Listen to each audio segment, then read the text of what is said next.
Hello, everyone. My name is Tom Crosthwaite. I am the content developer at Bobsled, and today I'm here with Stefan and Jordev. And what we're going to be doing is a video audit or a breakdown of a video audit that we completed for a brand that's generating 3 million plus annually in the beauty and personal care space as an Amazon vendor on Amazon.com. So if you just go across to slide 2, Stefan, I'll just give a brief intro to Bobsled. If you're not familiar, we are a full service Amazon agency established in 2015. Business Insider ranked us as one of the top Amazon firms, and we work directly with the Amazon advertising team on behalf of our clients in terms of spend and ROI benchmarking and learning about new Amazon features as they get rolled out. So we often get approached by brands who've been advertising on Amazon for years, trying to understand, get a little more context in terms of performance. And so what Stefan does as the advertising director is he completes video audits where he'll get access to an AMS account, go in, record a video. And so what we've done with this presentation is we've taken screenshots out of a recent video audit.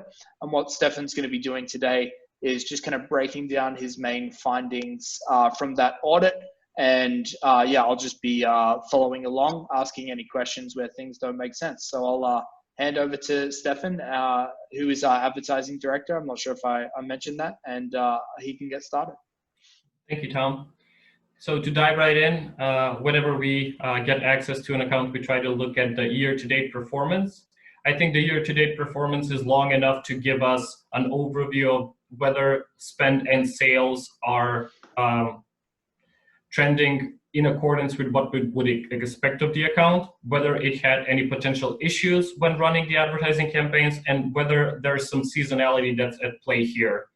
When looking at this particular account, it would be safe to say that we're looking at steady growing spend and sales.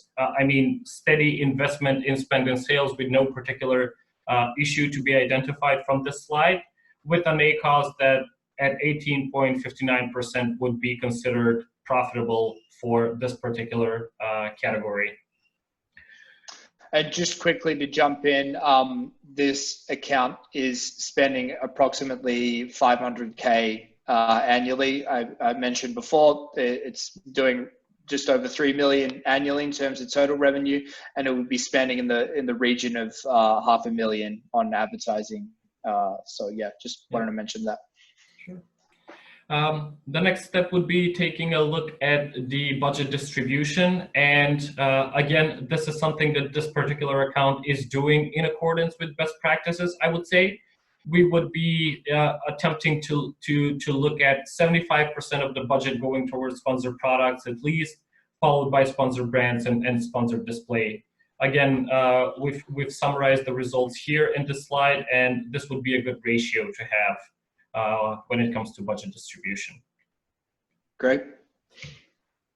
One opportunity we identified for the particular account is sponsored brand video. They have started investing in it, but I do think that only a few $100s being dedicated to sponsored brand video provides us with a great opportunity to increase investment here. And the ACOS itself is really profitable for this particular campaign type still on Amazon. So one opportunity we highlighted even before diving deeper into the reports was sponsored brands video. And do you anticipate that brands have got a great opportunity right now, because not a whole lot of brands are doing video ads, and that's helping kind of the ROI, and that's gonna get harder to get such good return as more brands start doing video ads? Definitely. I do think there's a lot of opportunity now. I think video provides a great opportunity for brands who are really serious about their advertising and invest in video development to distinguish themselves from other brands selling on Amazon. And even though it's been months and months since it has been available as a campaign type, I still think it's definitely less cluttered compared to other campaign types available. Moving on to the next slide, we took a look at automatic versus manual ratio when it comes to sponsored products, targeting types, distribution. We like what we see in this particular account, with 75% of the budget going towards manual campaigns. I think the best practice here would be to have both auto and manual campaigns running, but dedicate more spend towards manual campaigns, where you can set a budget, set a bid on a keyword level, and then work with the keywords that are performing. Great. When it comes to adding negative keywords, this account does have it on a campaign and an ad group level. The additional recommendation from our side would be having a list of universal negative keywords.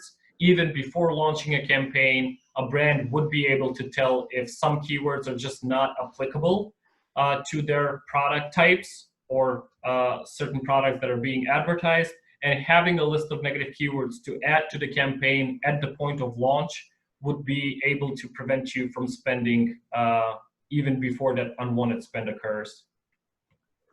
And would there ever be a situation where a universal negative keyword list is a bad idea, a completely new product type, something where keywords on that list may actually be useful for that new type of product? I wouldn't consider it a bad idea in any type of situation, but I totally agree with your assessment. When launching a new product, dependent on whether we are ACOS conscious or not, we might consider launching a campaign without universal negative keywords, just to see the potential that a product has. But if you do have a pretty good idea about what doesn't work, and you're usually able to, I would never consider a universal negative keyword list a bad idea. Okay.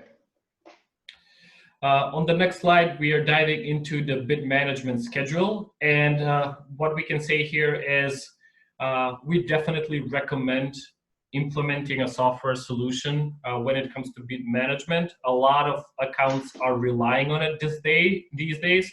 And it just comes down to setting up an ROI or any type of goal, and then an AI solution would be updating these bids even several times a day, helping you to get to the ROI goal you've set.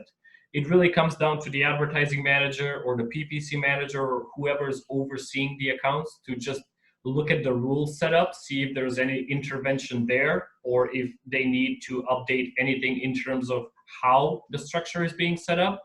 But when it comes to the actual bid management, I think that part is going to be left to the PPC, to the software solutions more and more in the future. Yeah, so in terms of if you want to get to this daily level, as you've recommended, the best way to do that is to use one of these AI solutions, right? Definitely. We analyzed the search term report for this particular account, and even with its obviously great performance, there are a lot of potential savings that can come with eliminating keywords that have only spend associated with them.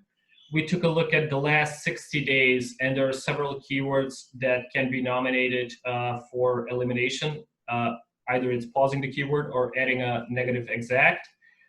Just looking at keywords that have more than 10 clicks and more than $20 in wasted spend and no sales or unacceptably high ACOS, we are looking at potential savings at 2.6K in the course of 60 days. Yeah, so that seems like just finding easy wins that you can kind of like eliminate and get that money back immediately. Yeah, definitely. And I want to point out these are to be found in any account that's advertising on Amazon. Mm-hmm. There's always something we can do to improve. And then we're looking at the placement report. We're diving into it last. I think this one offers a lot of opportunity for improvement, and it's often being neglected by a lot of advertising managers. When we look at this one, we try to look at the bidding strategy we have in place and then the placement where ads would appear on it. When we're looking at this particular account, we're able to identify that fixed bids and then dynamic up and down bids are operating with higher ACOS compared to dynamic bids down only. And I think this is an opportunity for improvement if ACOS is a primary goal for this account. Just updating the bidding schedule, the bidding setup to be dynamic bids down only, meaning we either spend as high as we're bidding or lower than that. This would allow us to improve ACOS on an account level significantly. And what you mentioned to me offline before we started recording, you said that the up and down option is the default from Amazon right now. And so that's an issue you're seeing across a lot of accounts recently in terms of just going with that default, even though it has the higher ACOS. Definitely. It's a change that occurred months ago. And now when creating an auto campaign, dynamic bids up and down is the default bidding setting. So just trying to keep that in mind and see if the new accounts you've set up are potentially operating with a higher ACOS. Okay. And then placement versus ACOS analysis. This is located in the same report we exported. Similar to what we see for many accounts, first page top of search performs the best compared to product pages on Amazon or rest of search on Amazon. We do have a lever to pull, something we can do to optimize this. We can shift spend from worst performing placements towards first page top of search by using a bid multiplier that Amazon has available within the campaign settings. I wouldn't recommend we shift the entire thing to first page top of search because that will definitely impact the spending. But some minor changes that we can do on best or worst performing campaigns can actually make a big difference when it comes to the overall spend, sales, and ACOS levels of a given account. Nice. So if a brand has kind of self-audited, or maybe they've worked with a consultant or an agency to help them find opportunities within their advertising account, what are your recommendations from there in terms of taking the findings and actually trying to figure out a path forward? Yeah, we have to define what the next steps would be and try to map out a strategic timeline there. Basically, depending on what we find of the account, it's better to compile all the findings and come up with potential solutions for every issue we identified there. And it's best if we can assign some time, some deadlines for it, create a sort of a timeline for when we can expect these changes to give us the results we expect. And then what we try to do at Bobsled is create a target 90-day spend and ROI projections, just so we can have some benchmarks to see if the actions we're taking are giving us the results we needed. We have to have some projections when it comes to PPC in order for us to know whether we're being successful or not. Right. Well, thank you so much for your time, Stefan. Just in terms of, if you're a brand, if you could just go to the last slide, please, Stefan, when we get a chance.